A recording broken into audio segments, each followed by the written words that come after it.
그의 여름 황해도 하늘은 끝없이 내리는 긴 비에 휩싸였다. 그때는 벼가 무성한 때이기도 하지만 사람의 마음이 가장 외로워지기 쉬운 때이기도 하다. 외딴 시골의 작은 구석에 넓은 뽕나무 농장이 있는데 그곳에는 세월의 속삭임처럼 바람 소리가 한 줄기씩 잎사귀마다 스쳐 지나간다. 주인은 물결 없는 호수 표면처럼 깊은 눈을 가진 젊은 미망인 할인이다. 부유한 상인인 그녀의 남편은 폭동 후에 인격을 떠나 재산뿐만 아니라 마을 사람들의 풍성한 소문도 그녀에게 남겼다. 어떤 사람들은 이제 남자에게 굴복하지 않고 자유로운 삶을 살 수 있기 때문에 그녀가 운이 좋다고 말한다. 또 어떤 악당은 그녀가 원래 나쁜 징조이며 남편을 행복하게 한다고 말했다. 그러나 그 소문에도 불구하고 하리는 자신의 농장과 누이를 돌보며 조용히 살고 있다. 그날 밤 과거의 흔적을 없애려는 듯 비가 지붕에 쏟아졌다. 살을 내는 듯한 추위 속에서 하리는 딸기밭에서 들리는 이상한 소리에 깜짝 놀랐다. 처음에 그녀는 그것이 단지 바람이 불거나 나뭇가지가 부러지는 소리라고 생각했지만 기름 램프를 들고 밖으로 나왔을 때 젖은 땅 한가운데에 움직이지 않고 누워있는 사람의 그림자를 발견했다. 그는 누구입니까? 강도는 관병에게 숨거나 여행자가 불행히도 사고를 당하거나 그것보다 더 신비로운 사람. 그의 옷은 너덜너덜 찢어지고 어깨에 입은 상처는 여전히 피가 흐르고 있지만 의식을 잃은 동안에도 그 몸은 이상한 위험을 풍기고 있다. 할인이 망설인다. 그녀는 세상이 그녀를 버린 것처럼 그를 버릴 수 있다. 그러나 그 감긴 눈에는 그녀가 돌아설 수 없는 무언가가 있었다. 그래서 그녀는 그를 다시 데려오기로 결심했습니다. 그녀는 이 결정이 두 사람의 운명을 영원히 바꿀 것이라는 것을 몰랐다.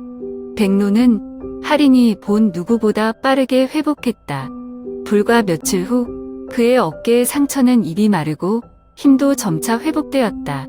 하지만 더 이상한 것은 그가 자신이 누구인지 기억하지 못한다는 것이다. 그날 아침 햇빛이 딸기밭을 지나갈 때 백로는 현관 앞에 서서 그의 손을 내려다보았다. 그것들은 농부의 손이 아닙니다. 여러 해 동안 펜을 쥐고 있었던 흔적이 있는 검지와 엄지에 난 굳은 살이 그것을 고발했다. 백로는 당황한 목소리로 할인에게 돌아섰다. 왜 우리가 글을 읽을 수 있을까?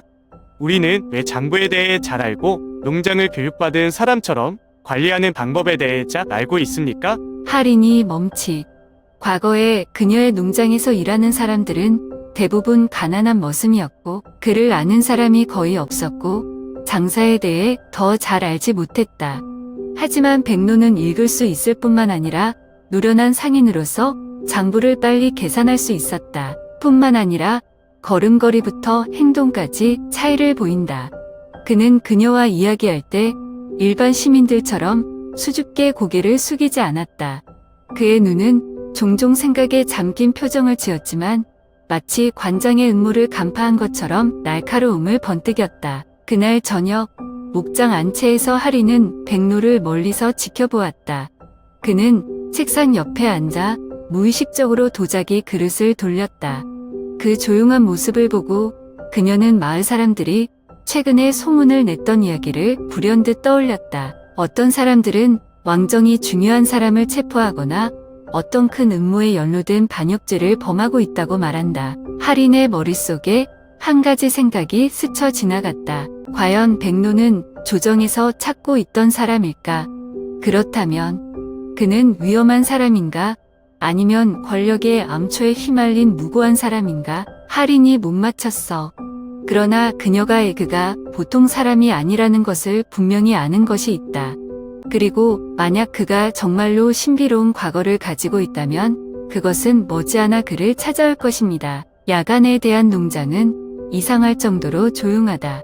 딸기밭에서 벌레 소리만 나고 백로의 작은 방에서는 촛불도 흔들렸다. 할인은 문 앞에 서서 그녀의 눈빛이 그의 몸에 난 상처에서 떠나지 않았다. 희미한 빛 아래 그 흔적들은 얽혀있지만 지워지지 않는 과거의 상처처럼 보인다. 백로는 조용히 하고 있어. 너 진짜 누구야? 그는 천을 내려놓고 느긋하게 일어나서 그녀에게 한 걸음 다가갔다. 주인 앞에선 비열한 사람처럼 보이지도 않고 변명하거나 회피할 생각도 없다. 나도 알고 싶어. 그 대답은 할인을 아흔케 했다. 기억 없는 놈?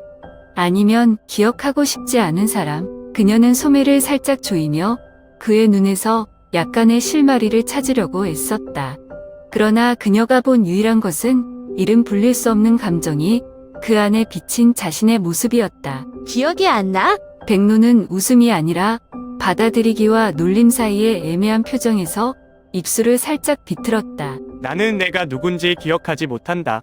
그런데 확실히 아는 게 하나 있는데 그는 고개를 갸우뚱하고 천천히 속삭였고 낮은 목소리는 신비로운 저주 같았다. 나는 그녀가 함부로 신경 쓸 수 있는 사람이 아니다. 밖에서는 바람이 딸기밭을 지나쳐 어젯밤 폭풍 후에서 빗물이 남은 어린 잎사귀를 흔들었다. 멀리 떨어진 곳에서 당신은 쉰소리를 내며 넓은 공간에 울려 퍼진다. 하리는 뭔가 가슴을 쥐어짜는 듯한 느낌에 잠시 말없이 서 있었다. 백로의 말은 위협적이지 않지만 사실보다 더 위험한 것이 그 안에 있다. 그는 보통 사람이 아니다. 그리고 그녀는 더 이상 이 이야기에서 무관심한 여주인이 아니다. 초가을 비는 예전처럼 질기지 않았지만 황해도 하늘은 잿빛으로 무겁게 드리워져 있었다. 딸기의 줄마다 차가운 공기가 스며들어 젖은 흙과 어린 잎의 향기를 가져온다. 온 농장이 하인에 익숙한 박자에 빠져 창고에서 누에고치를 들썩이는 소리, 때로는 농부들 사이에 웃음소리가 울려 퍼졌다. 하지만 그 평화로움 아래 깊숙이 숨겨져 있는 것, 변화해 가는 것들도 있습니다. 할인이도 느낄 수 있어. 백로는 여전히 자기 할 일을 하고 있고 처음 온 날처럼 조용하지만 그녀는 그를 위해 농장에 있는 사람들의 시선이 먼저 다르다는 것을 깨달았다. 조심스러운 시선들, 등 뒤에서 웅얼웅얼하는 말들, 누구보다 잘 아는 할인이. 백로가 나타난 날부터 그녀의 원래 농장은 갑자기 그녀의 것이 완전히 아니었다. 그는 아무것도 빼앗지 않았고 권리를 요구하지 않았지만 그의 존재로 인해 농장의 세력 균형이 바뀌었습니다. 그걸 가장 잘 알아본 사람은 장덕 씨밖에 없어요. 장덕은 노련하고 음험한 노장 할인의 전 시아버지. 그는 이 사업이 그녀의 손에 달려 있다는 것을 결코 받아들이지 않았지만 할인은 그에게 그것을 되찾을 기회를 준 적이 없다. 그러나 이제 그녀가 아직 경계하지 않았을 때 그는 행동을 개시했다. 어느 늦은 오후 군 시장 장덕의 직물 가게 뒤의 한 지하실에서 무거운 공기가 탁한 향기와 섞인 곰팡내로 가득 찼다. 장덕은 팔짱을 끼고 앉아서 신하들의 천부적인 말을 듣고 있었다. 고용이는 그런 눈빛을 가질 수 없다. 그는 열등한 사람이 아니다. 그의 앞에 서서 고개를 숙이며 말했다. 할아버지, 잘 조사했습니다. 이전에 백로는 왕조의 어사 감독관이었다. 그는 부패한 관리들을 기록한 목록을 가지고 있었지만 배신당해 거의 목숨을 잃을 뻔했다. 다행히 탈출은 했지만 그 이후로 아무도 그가 그 목록을 가지고 있는지 없는지 몰랐다. 장덕은 눈을 가늘게 뜨고 손끝을 나무 탁자 위를 가볍게 두드렸다. 그가 그 목록을 가지고 있니? 부하가 고개를 저었다. 아무도 확실히 모른다. 어떤 사람은 그가 숨겼다고 했고 어떤 사람은 잃어버렸다고 말했다. 하지만 어쨌든 그가 살아있다는 것만으로도 그를 배신한 사람들에게 위협이 된다. 장덕이 싱긋 웃었다. 그는 원래 누가 누구를 배신하는지, 누가 선한 사람인지 악한 사람인지에 관심이 없다. 하지만 백로가 정말로 조정자라면 그는 고용주보다 훨씬 더 가치가 있습니다. 그를 정부에게 넘겨주면 그는 권력, 부에 원하는 것을 얻을 수 있을 것이고 무엇보다 중요한 것은 할인이 이 농장을 넘겨주도록 강요할 만한 충분한 이유가 있을 것이다. 장덕은 망설임 없이 즉시 관우에게 전가를 보냈다. 그날 오후 태양이 산등성이 뒤에 있는 희미한 붉은 후광에 불과했을 때 할인은 무의식적으로 농장의 대문을 바라보며 현관 옆에 조용히 서 있었다. 그녀는 자신의 마음이 약간 불안한 이유를 이해하지 못했다. 백로 씨인가요? 전날 그가 한 말이 여전히 그녀의 머릿속에 맴돌았다. 나는 그녀가 함부로 신경 쓸 수 있는 사람이 아니다. 아니면 최근에 그녀가 마주친 다른 시선들 때문일까?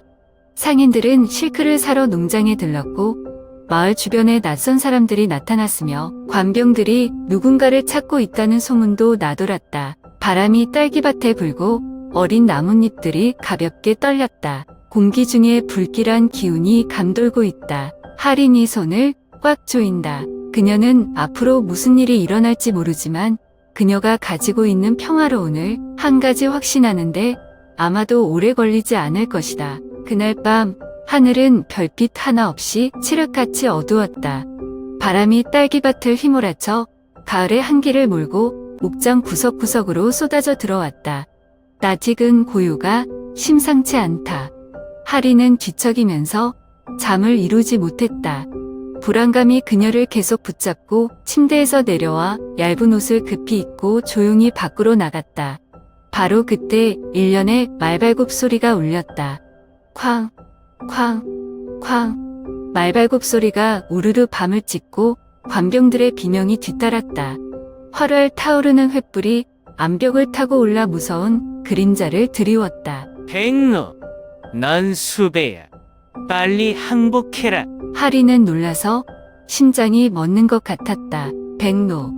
그들이 정말로 여기에 찾아왔군요. 본체 끝에 작은 방 안은 백로가 옆구리에 칼자루를 꽉 쥐었다. 그는 관병이 찾아왔을 때 놀라지 않았지만 그가 그렇게 빨리 올 줄은 몰랐다. 그는 달릴 수 있다. 그의 몸으로 그는 그들이 농장을 포위하기 전에 밤에 사라질 수 있다. 근데 하린이가 그가 떠나면 그녀는 분명히 연루될 것이다. 그들은 그녀를 봐주지 않을 것이다. 방문이 탁 트였다. 하린이 달려들자 그녀의 눈은 당황했지만 단호했다. 그가 떠나면 나도 더 이상 살 수 없다. 그녀는 떨리지만 확신에 찬 목소리로 말했다. 그녀는 다른 것에는 관심이 없었고 단지 그를 붙잡고 싶었다. 백로가 그녀를 보자 그의 눈이 약간 고통스럽게 번쩍였다.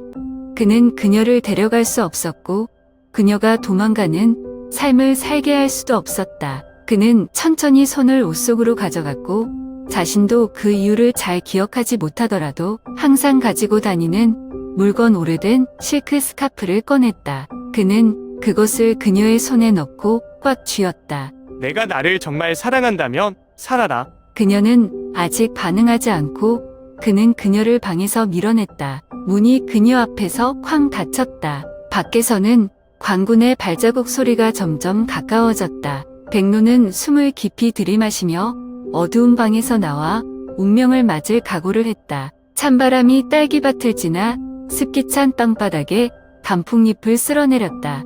관병들이 본체를 포위했고 횃불들이 밝게 타올랐다. 할인이 방문 앞에서 쓰러지고 실크 스카프가 손에 꽉 쥐었다. 그녀는 군인들이 큰 소리를 지르는 소리를 들을 수 있고 무기가 부딪히는 소리를 들을 수 있으며 그가 묶여있고 압송되는 장면을 상상할 수 있다. 하지만 그녀는 아무것도 할 수 없었다. 그녀는 단지 라는 것을 알고 있다.